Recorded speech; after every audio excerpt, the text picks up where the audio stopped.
Okay, good morning, everyone. Thank you so much for joining today's cooking demo. We're going to be making Mediterranean hummus. My name is Bina, and I am a nutritionist here at the Department for the Aging.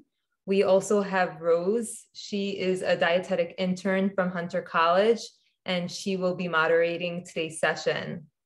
And I also want to thank Rose for doing a lot of preparation for this cooking demo, our flyer, our recipe card, and some of the information that we'll be sharing today. So thank you, Rose. I want to also give credit to our sponsors. This event has been brought to you by the ACL Grant Virtual Smart Living Initiative in partnership with the New York City Department for the Aging. And also just want to mention that our next cooking demo is going to be in April, and the date is going to be Wednesday, April 27th.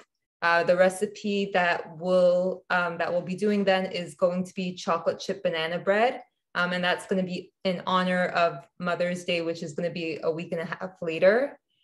So we hope that you can mark your calendars for then. And of course, it's going to be same time at 11 a.m. And the meeting ID, the passcode, the Zoom link will be the same. If you do have ideas of recipes that you would like to see in future cooking demos, you're always welcome to share your suggestions with us. You can send us an email at virtualsmartliving@aging.nyc.gov with any suggestions that you have, and I'll ask Rose to put that email address into the chat. So we'll start off today by discussing why we chose to do this recipe, Mediterranean hummus. And Rose is going to just very briefly share with us some of the health benefits of chickpeas, which is the primary ingredient used in this recipe to prepare the hummus. Yes, so chickpeas are a wonderful ingredient, not only to add into your hummus, but to even add to salads and things and other foods that you want to eat, because they contain a couple of important nutrients that will make us healthier and stronger. So one of them is protein, and protein is specifically good for older adults because it supports your muscle strength and bone health.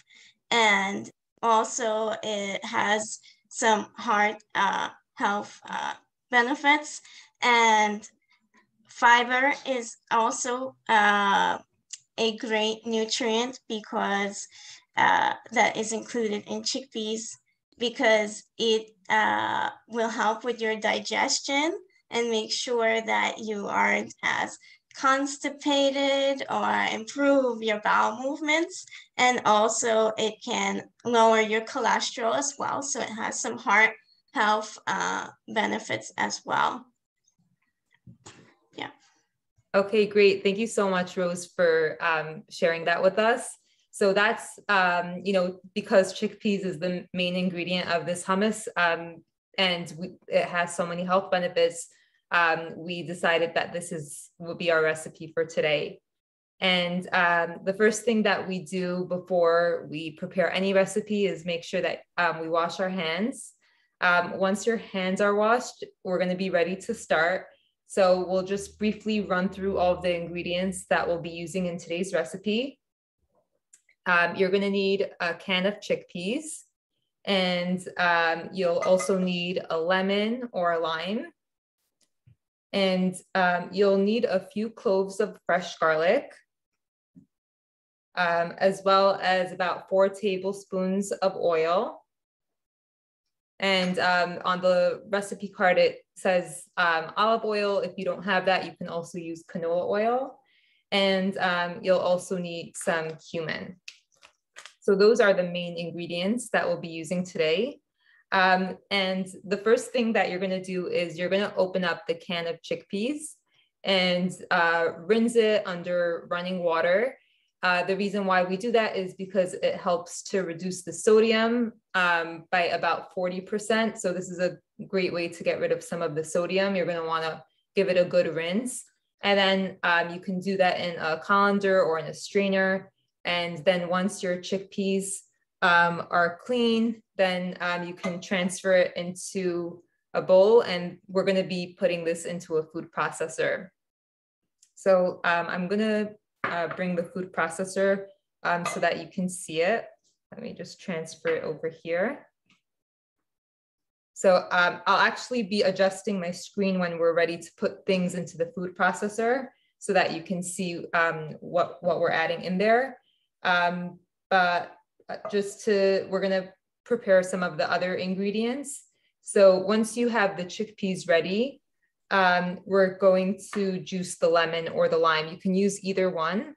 And you're gonna be using the juice of 1 lemon. So once your lemon is already washed, we're gonna cut into it. Okay. And then you can get the juice out of it by using a juicer, or you can just even use a spoon, but we're gonna wanna get the juice out. So let's squeeze this out to get the juice out. Okay, and this is gonna really add a nice brightness and flavor to the hummus. And it's, fresh definitely has a great taste to it. So you're gonna do this for the whole lemon. Okay. And once you get the juice out, we're gonna set that aside.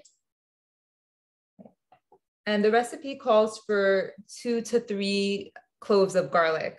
And the garlic also really adds, this really nice flavor to it, especially when it's fresh. So you're gonna need a knife. And the first thing that we're going to do is peel the garlic.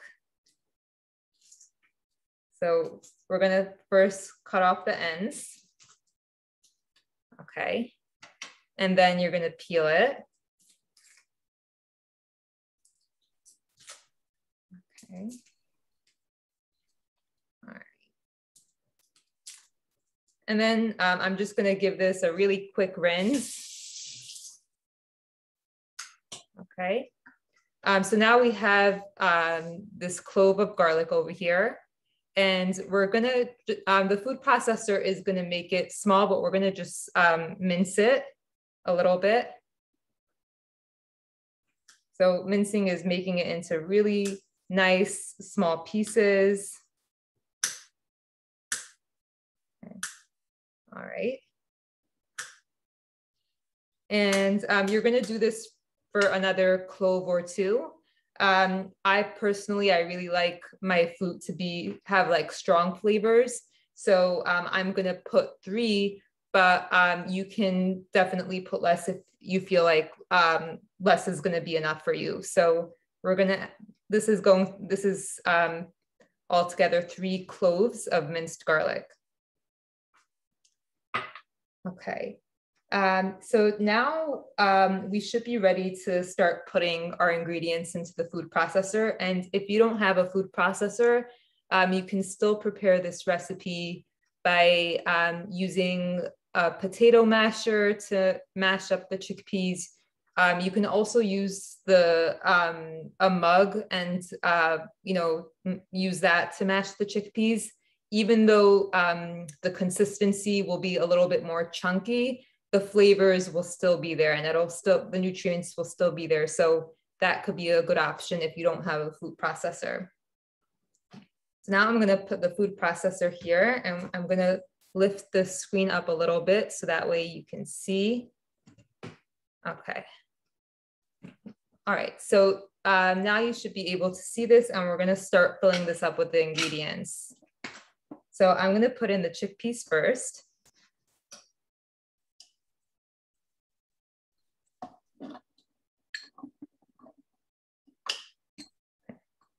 What I like to do is I'll put half of the chickpeas in, add in the ingredients, and then we'll see if there's room for the rest of them. Okay, So here is the chickpeas. We're going to be adding in also the juice of 1 lemon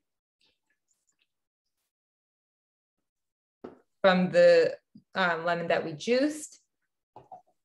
Then we'll be adding in the minced garlic that we peeled and that we had minced. Okay. And then the next thing is that we'll be adding in 4 tablespoons of oil. So you can use olive oil, you can use canola oil, and those should both work fine. So we'll be adding that in. Okay. And then the next thing is that we'll be putting in a teaspoon of ground cumin. So this is the cumin that I'm going to be using, and I'm going to measure out a teaspoon from here.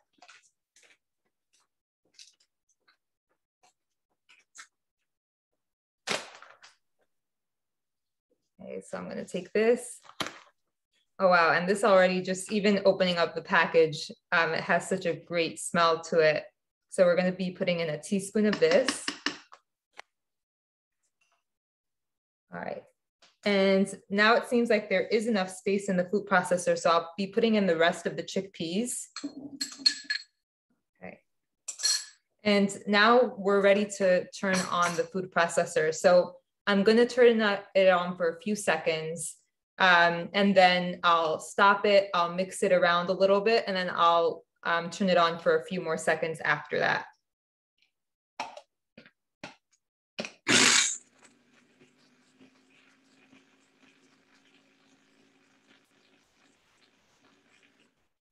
Okay, so as you can see, I already see that it's formed into a paste. I'm just gonna clean off the sides to make sure that everything gets processed well. And let's do it for a few more seconds.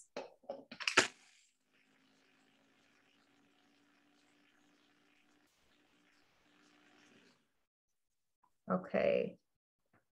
You might just want to do it one more time to make sure that everything looks nice and smooth.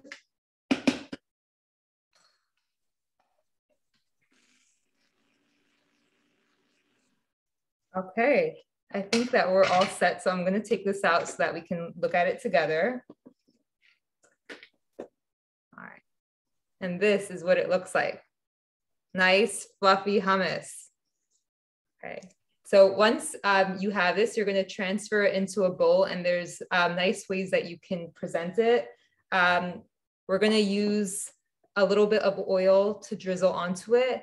And you can also use some paprika to put on the top of it. And this is, you know, when you serve it, it's great to serve it with some vegetables.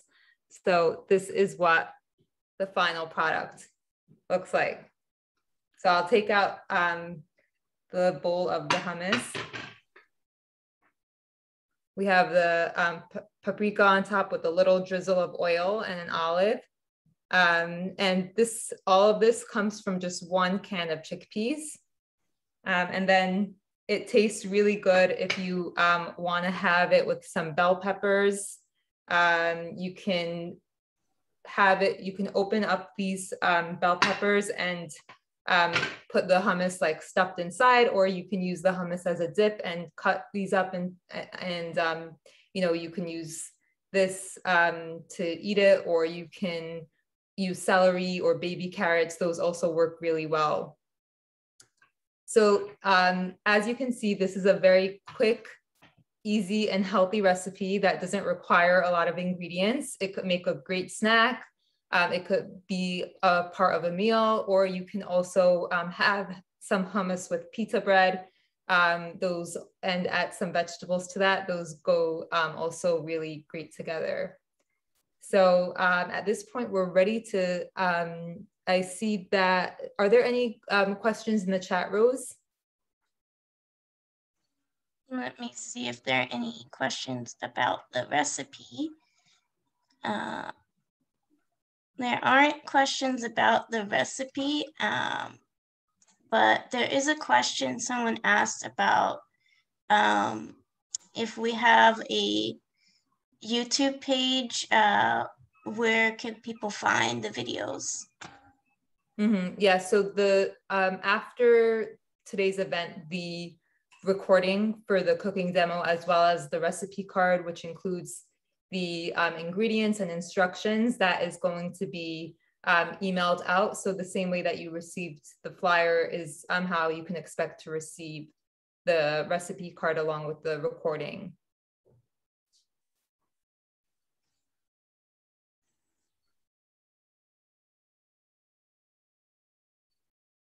And I don't see any more questions. If you do have questions, a reminder that you can type in questions in the chat. And in the meantime, we can also just share some other points about this recipe. So if you don't like cumin, there's different things that you can put in to substitute that would pair well with chickpeas. You can use turmeric or chili powder, fennel seeds, coriander. There's a lot of different things you could use instead of the cumin. See. Any questions in terms of nutrition, Rose, that people have? Okay, I don't see any nutrition questions yet, but let's.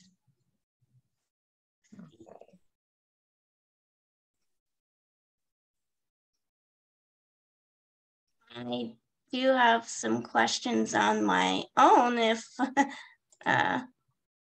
Sure. you'd like to answer.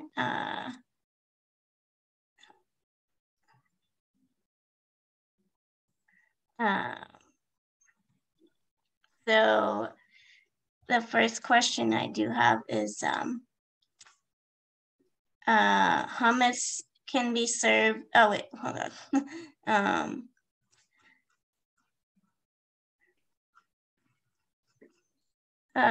How can hummus be eaten? I think you gave us a little bit with the peppers. Is there any other ways that hummus can be eaten? Yeah, sure. So as we just mentioned, you can have it with, you could use it as a dip for different vegetables. So peppers, celery, baby carrots, or you can also have it in a sandwich and add some vegetables to it. So hummus is a great type of plant protein, and proteins that come from plants, like anything that comes from a plant, is naturally free of cholesterol, as opposed to proteins that come from animals or like animal-based products like dairy. Those have some cholesterol in it. So eating plant proteins is a great way to get fiber. And as Rose mentioned earlier, fiber has so many health benefits. It helps us to stay regular. It helps to keep us full for longer. So anybody who is concerned about weight management, eating more fiber-rich foods could help to keep you full for longer. And also fiber has heart healthy benefits. It could help reduce cholesterol. So these are some of the things that come along, when we eat plant proteins. Sometimes they could, some plant proteins have fiber in it. And the way that you could learn about the nutrients found in the foods that you're eating is by looking at the nutrition facts panel on the package. So over here, if you look at a can of Goya chickpeas, you'll see that a serving size is half a cup. And for every half a cup, that contains 6 grams of protein. And the amount of fiber is 4 grams. So that's a nice, good amount of protein and fiber for a half a cup serving of chickpeas. We have some questions in the chat. So instead of chickpeas, can you use other lentils or beans? Yeah, you can. There are different options. You could use red lentils instead of the chickpeas, Black beans could be a good substitute also, because they also have like a similar type of sweetness that chickpeas have. I've even read that it might be possible to make hummus from hazelnuts. So, there's a lot of different things that you could substitute if chickpeas are not your thing, but you could use other types of beans instead. Or And another question, can you also eat this for breakfast? Sure, yeah. I wouldn't see why not. It's a great way to start off your day with some protein and fiber that could help to keep you full. You may want to have it with some vegetables, a whole grain, like a slice of whole grain bread or a whole wheat pita. That could make it more rounded out and balanced. Okay, and does this recipe have a lot of carbs or carbohydrates? This is somebody asking specifically for diabetics. Mm-hmm. That's a great question. So the recipe card will have some nutrition information about the ingredients of this recipe. One quick way to find out about the nutrient content of the foods that we're eating is, again, looking at the label. So chickpeas are the main ingredient in this recipe, and then we have a few other items. But if you're having like a half a cup of chickpeas, the amount of carbs per half a cup is 19 grams. And people think about carbs differently. Like for diabetics, sometimes people who are counting their carbs will think in terms of carb choices, and one choice of carbohydrate has 15 grams. So this is a little bit more, a half a cup would be a little bit more than one carb choice. Yeah, and the recipe, just to add on, as we mentioned, that chickpeas contain fiber, which also helps to manage blood sugars as well. Yeah, that's a great point, Rose. For diabetics and even for people who don't have diabetes, choosing carbs with more fiber is a great way to go, especially because that's like a recommendation for diabetics, is to have more fiber from the carbs that they're choosing. And then another question, which is a good question: if I don't finish this in one day, is there a way I can keep it for another day? Sure. You can store it in an airtight container and put it into your fridge. In terms of leftovers, generally, the USDA recommends to eat leftovers within 3 to 4 days if you're keeping it in your fridge. For hummus, you might be able to keep it for a little bit longer than that. But generally, they say 3 to 4 days for leftovers in the fridge. I see someone asked here, did we use oil in this recipe? Yes. So we did use oil in this recipe, 4 tablespoons. And as I mentioned, you could use olive oil or canola oil or a different type of heart-healthy oil that you like. And someone asked, what does hummus mean? The term is just used to, usually I think hummus is made from chickpeas, but it indicates that it's this like chickpea based, or like some type of, as you can see over here, it's like this type of paste that's formed from ground up chickpeas or some other type of bean. So that's usually what we are referring to when we say hummus. All right. Anybody else have any other questions that they want to place in the chat? So what's the difference between hummus and tahini? Okay, great question. So tahini is different. Tahini is made from sesame seeds, and it's basically like a paste that's made from sesame seeds. It nutritionally, it is different also. I believe that tahini has like a higher fat content, but again, it's a heart healthy fat. So it's, fat, a lot of these fats that come from plant sources, like olive oil or avocados or sesame, the fat from nuts and seeds, those are heart healthy fats. And tahini is often used to make hummus. In this recipe, we don't, but people like to put it into their hummus because it adds a nice creamy texture to the hummus.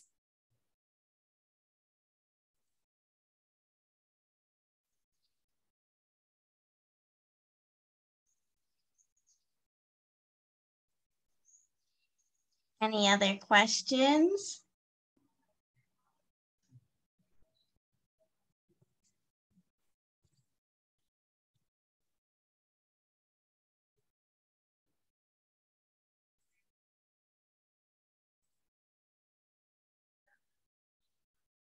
Oh, so I guess somebody's asking, what about store-bought hummus? I guess what's the difference between the two? So in terms of store-bought hummus, that's something that, when you prepare things at home, you have a little bit more control of what goes into it. So, store-bought hummus might be a little bit higher on the sodium. But one thing I will mention is that when you make hummus at home, you could really flavor it the way that you like it. And many people that I've spoken to have said that once they've tried homemade hummus, they don't want to buy it from the store anymore just because it tastes so much better.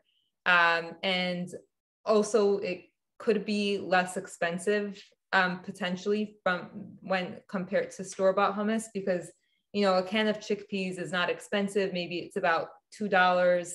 And then the other ingredients you might already have at home.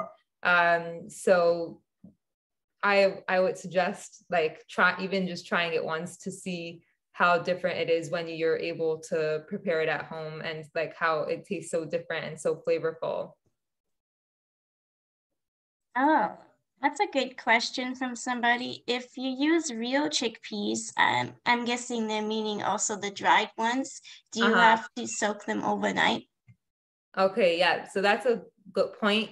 You could, if you don't want to use canned, you could definitely use the dry chickpeas, and they will require some level of soaking. So you could have the chickpeas soaking overnight.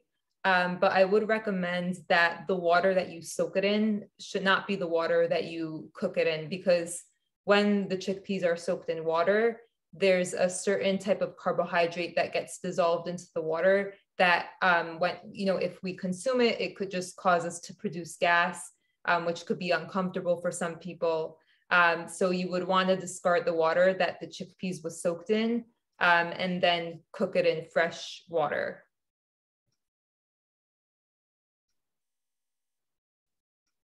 And another question someone had before that I saw, can you roast the chickpeas before you put them into this recipe?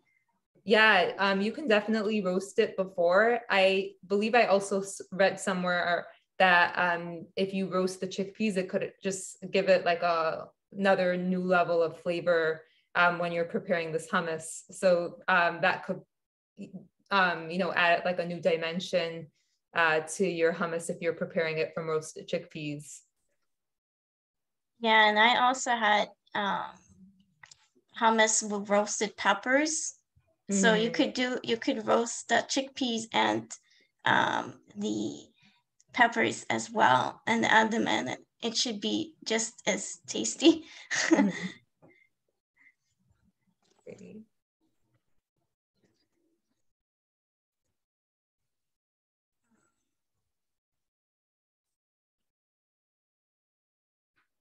Says, if you roast the chickpeas, do you still soak it overnight? do you mean the overnight or the dry chickpeas? Just explain that in the chat. So I'll just add, I think the question might be a little bit unclear, but I'll just clarify based on my understanding.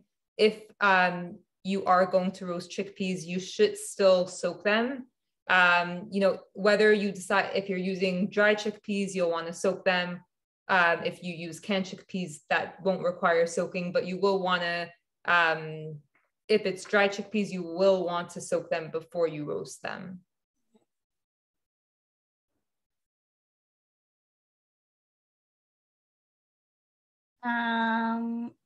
So soaking any peas, should the water be thrown away and you cook it in the fresh water? So I'm guessing the step, like once you leave it overnight, do you cook those peas or beans in the same water?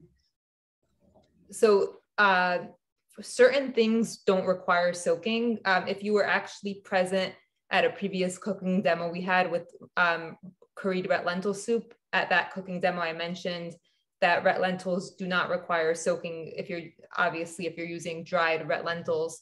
So it really depends on the type of bean that you're using to know whether soaking will be needed. If you are using dried chickpeas, yes, you will want to soak it. And it is a good idea to use fresh water when you are cooking the chickpeas after they're soaked. And then if you use the dry chickpeas, how long do you need to cook it before cook them before they are soft? Yeah, so that depends on the amount of time that it was soaking for. Sometimes people will do an overnight soak or soaking it for just 4 hours. And sometimes people who are in a rush, they might soak it in boiling water for less time. So it depends on the amount of time that you spend soaking the chickpeas.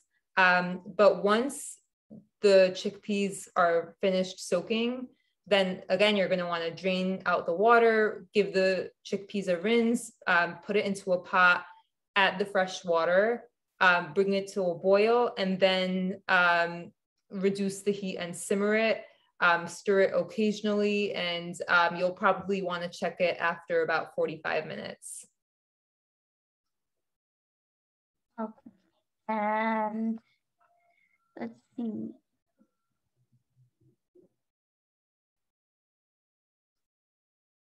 I'm not sure about this question. It says, I don't know, maybe you'll understand. For beans, is it okay to use the same water from the 1 hour boil? So if you are not soaking, again, you could technically, you could use the same water if you wanted to, but some people find that using fresh water could be helpful because that carbohydrate that could be hard for some people to digest, that dissolves into the water that the chickpeas are being soaked in.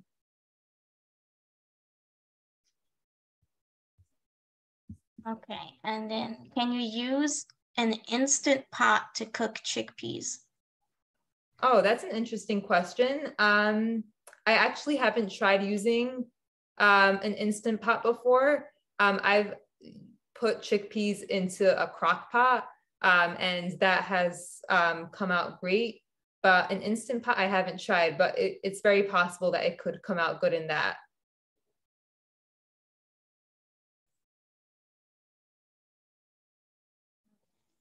Any other questions, please type them in the chat.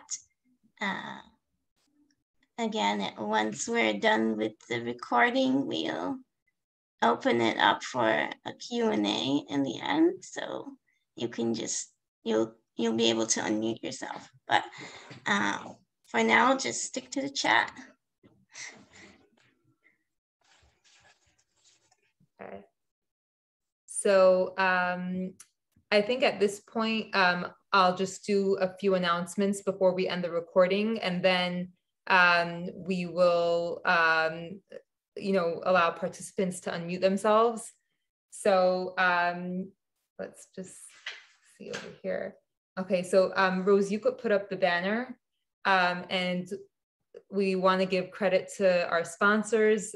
This cooking demo has been brought to you by the ACL Grant Virtual Smart Living Initiative in partnership with the New York City Department for the Aging.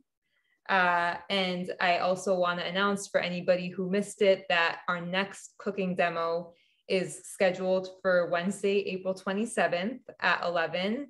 And the recipe is going to be chocolate chip banana bread. That cooking demo will be in English. And again, the Zoom link, the meeting ID, the passcode will remain the same. And it's going to be about a week and a half before Mother's Day. So that's why this recipe was selected for then. If you do have recipe suggestions for future cooking demos, you're welcome to send in your suggestions to the following email address: virtualsmartliving@aging.nyc.gov, and I'll ask Rose to put that into the chat now.